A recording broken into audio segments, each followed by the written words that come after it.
ever thrown, not just necessarily because of the punch, but because of who it was against. He was as tough as they come, Mauser. And the best venue that you ever boxed at?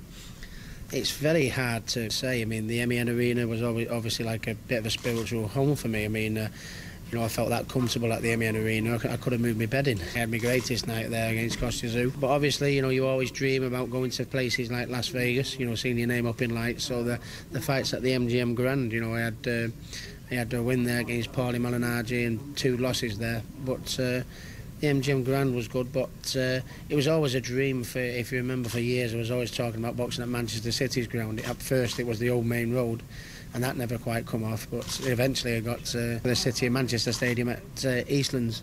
58,000 turned up that night, so I really I'm going to sit on the fence a little bit, because I have real mixed views about I love each. I mean, the greatest night was at the MEN, the greatest occasion was at the MGM Grand, and a childhood dream was done at City of Manchester Stadium, so I certainly have to sit on the fence, but those are the 3 that come to mind. You touched on it earlier after the Pacquiao fight and the fallout, but was there a single moment, single trigger event that made you say, that's it? Because there has been word you've been back in the gym many a time.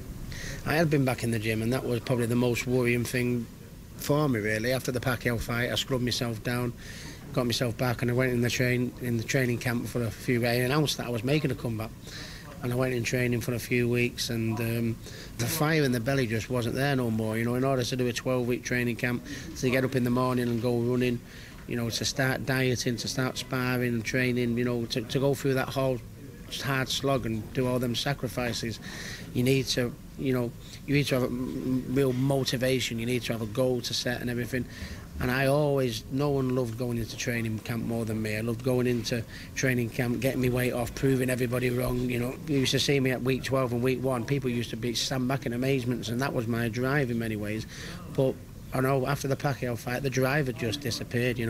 I found it difficult getting up to go running in the morning, found it difficult to start my diet and start training, which was very, very winning for me. Something I'd loved so much to do, getting in that training camp and knuckling down, was sadly gone. I'd gone in the gym at times. I went in the gym and did some pads with Bob Channon. I thought if anything's going to bring that buzz back, it would be doing a little bit of pads with Bob, and nothing come back, and that was the worst. That was the moment when it clicked, that this and Rick, it's not there anymore. That's it. You're never going to fight again.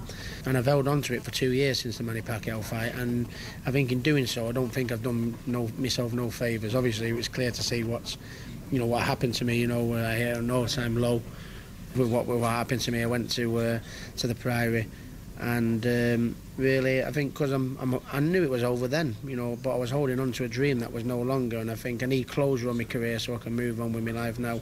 And although this is a very, very sad day, I know it's the best decision to do for my own sanity, really. It's not fair to myself to have this shallow chance thing, hovering over my head. I think the sooner I move on from it, the better, but nevertheless, a sad day, yeah.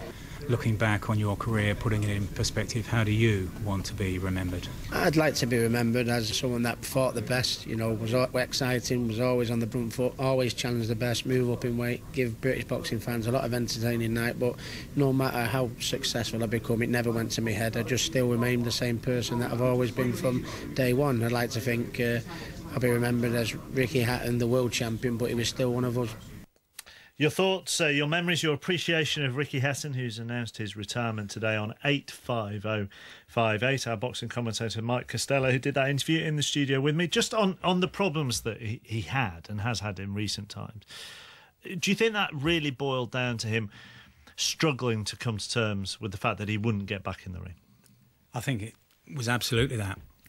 And he spoke today, and even just there, he touched on it, about the roar of the crowd, and the roar for him was louder than it was for most boxers, and he needed something to replace that high. And he was speaking actually quite openly about his cocaine issue, which was on the front pages last year rather than his exploits on the back pages, and how he was depressed and looking for something else in his life at that time. And I thought it was interesting not just to listen to him today, but to watch him as well, being at ease and at one with this decision, that he's finally almost got something off his chest. He's got rid of almost a millstone that he had to make this decision one way or the other, and now that he's made it, he's looking forward. He was talking very excitedly about the impending birth of his second child. He's got a lovely son and he's expecting a daughter now in September. And also he's now got a thriving promotional company. He's had fighters involved in a couple of world title fights just recently, including his brother Matthew. He's got one or two good prospects. So,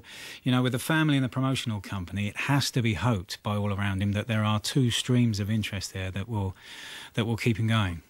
And Ricky's now going to take his promoting seriously. That'll be his kind of big thing now.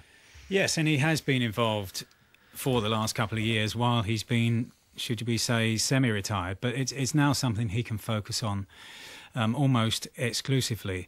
And he's got, you know, some good young prospects coming through. Scott Quigg and Joe Murray come to mind. But it's now for him, there's a new challenge to build a world champion from, if you like, the cradle to the championship. So that's, you know, that's something that he can focus on, and it keeps him still involved in the sport without having to do the rigours of a 3-month build-up. Do you think, from talking to him today, and he was on a Freddie's World of Sport when we were at Headley Court only a month ago, and he was in cracking form, but do you think, from talking to him today, and also what you know from the boxing industry and fighters in the past, that this decision to retire is massively important, that it was from him and he got it straight in his head? I think absolutely, because I'm given to understand that there have been differing opinions around him from friends and family as to whether he should continue or not. And I think the reason it's taken him so long to come to this verdict and to announce it today is that he wanted to be absolutely clear in his own mind. He didn't want anybody telling him, yeah, you can get back, Ricky, you look good, you look sharp. He wanted to be sure in his own mind. And I thought it was fascinating to hear him say there he was on the pads with a renowned Manchester trainer, Bob Shannon, and there just wasn't anything there. That was his verdict. Whatever anybody else might have said he wanted to look like. And when you get as famous as Ricky Hatton, I've been in gyms around him, he can walk in and say it's Tuesday and everybody falls around laughing. So he had to make his own mind up about what was happening, and he has, and he did, as I say, seem today to be at peace with what he's decided on. Steve Bunce, who we both work with a lot, tried to work out once just how much weight Ricky had lost and put on over the years because of how he lived his lifestyle in between fights. Do you think that hindered him in any sense over the years?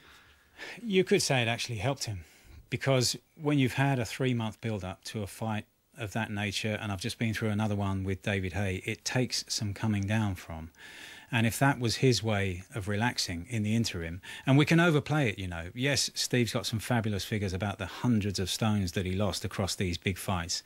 But do you think in his peak years, the big fights that took a lot of promotion and therefore had to be separated by many months, if he fought twice a year, each of those fights demanded a 3-month build-up.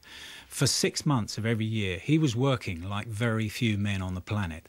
So he wasn't actually that unfit. You know, we can overplay it. Yes, he did balloon up in between fights, and there's a debate that will be had forevermore as to whether he would have been a better fighter had he kept in better shape between fights. My own view is it helped him to relax, to unwind, and when the cut-off point came, there was no one more dedicated. Does it simply come down to, Mike, that he was one of us who made world champion?